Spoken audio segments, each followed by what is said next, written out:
आज भिडियो समस्त को नमस्कार। तो देखिपारे गचर बैगण लगी। हाँ ये पोक मारी जानते सबुठ जदि कौ गचर अधिका पोक लगता है हूँ बैगण गच। बैगण गचर सब अधिका पोक लगे। आटा ग्रो बैग रे लगाई सार एत मुझे बट भावुँ नीम पिड़ा सोरिष पिड़ा देवी।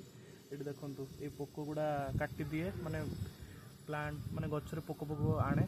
तो या बहुत जल्दी किसी ना कि करने पड़ो। आटी प्रिपरेसन के बाली माटी देखिपारे बाली अंश बहुत अच्छी बाली माटी अच्छी। तो बाली माटी गोबर खत कोकोपीट भर्मी कंपोस्ट ये सब जिनस देवे।